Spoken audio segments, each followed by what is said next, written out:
Hi, I'm Mark DiBenedetto alongside Danny Pello, Harry Hawkins, and Taylor Denson. After 3 straight shutouts, the Bantams are 5-0, and they travel to Middlebury this week.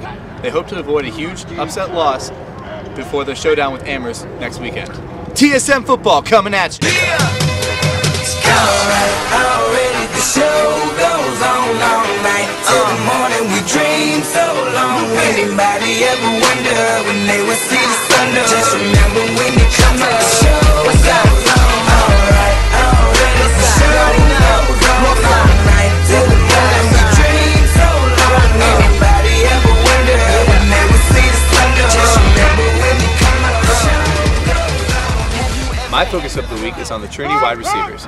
Coach Giovanni seems to have solved his quarterback problems, and now the focus will shift to the wide receivers to continue the production they showed in last week's game. Trinity is last in the NESCAC in passing offense, and a lot of that falls in the receiving corps. A.J. Jones leads the team with 189 yards receiving, while Andrew Grumbala is right on his tail. However, after Jones and Grumbala, the drop-off is a significant one. Chris Rigone is third on the team with 71 receiving yards this far.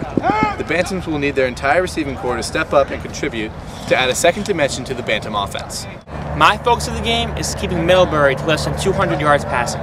Sophomore quarterback Michaelan Foote has thrown for almost 2,000 yards this season in only 5 games and has established himself as one of the premier quarterbacks in all Division III football.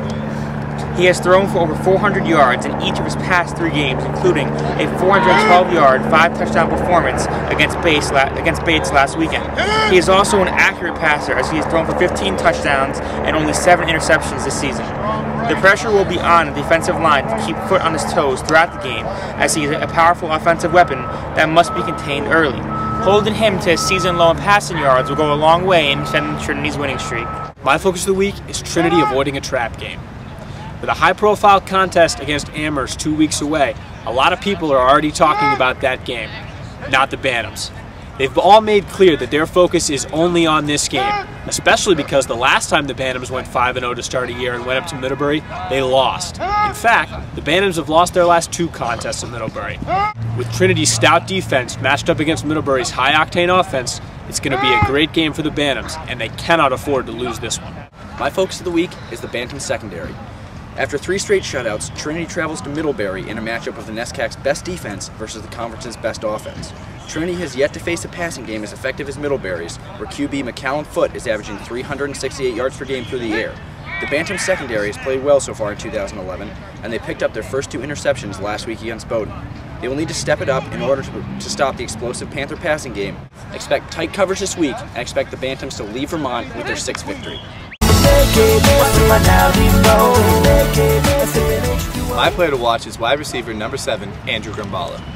The junior only has 9 catches for 138 yards for the first 5 games, but he put up big numbers this past Saturday versus Bowdoin. Grumbala had 5 catches for 52 yards, as well as his first TD reception of the year against the number 4 pass defense in the NESCAC. And this week, the Bantams face the number 6 pass defense in the NESCAC in Middlebury. With this matchup, I expect Grumbala to have a huge day for the 2nd straight week. My player to watch this week is senior cornerback Matt Pascalides.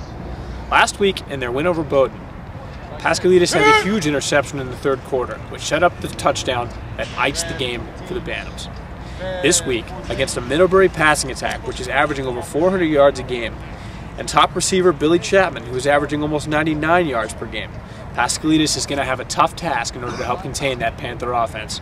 Chapman has also scored 3 touchdowns, and Pascalides has yet to allow a touchdown in man coverage this season. Pascalides is going to have a huge role in shutting down that potent Panther attack. My player to watch is lineman Matt Belconte. Belconte came into Saturday's game with only 6 tackles on the season, but then exploded against Bowdoin to double his season totals. He recorded 6 tackles, including the sack, to help smother the Polar Bears' attack. This Saturday, Trinity will need Belconte to continue his stellar play as the Bantams face off against a high-powered offense that put up 49 points against Bates last week. Belconte and his fellow linemen will need to apply pressure to sophomore standout Michaelan Foote. Look for Belconte to lead the battle in the trenches and record a few critical tackles to help Trinity defeat Middlebury. Number 91 will have another big game on Saturday. It's a DP guarantee. My player to watch is sophomore linebacker Brett Sidibaka. The Californian broke out in a big way this past week against Bowdoin, totaling 7 tackles, good for 2nd on the team. As one of Trinity's starting linebackers, Sidibaka will be tasked with pressuring Middlebury QB Michaelan Foote and forcing him into bad throws. Look for C.D. Baca to affect the passing game and continue his good play this week against Middlebury. All right, prediction time. I think the Bantams will come out focused and ready to play, but so will Middlebury, as they will be treating this like their own Super Bowl. Trinity still wins, but it's closer than expected, 24-14. Danny? I'm going to have to say it's going to be a 35-17 Trinity victory. I think Trinity's defense overtakes Middlebury's offense in this game, guys. I still think the Bantams put up a lot of points, and I think it's going to be 31-10 for Trinity. I agree with you guys. I think Trinity wins. However, I think the shutout streak ends, but most importantly, they get their 6th win, 28-17. That's our show for this week. Thanks for tuning in. Go Bantams.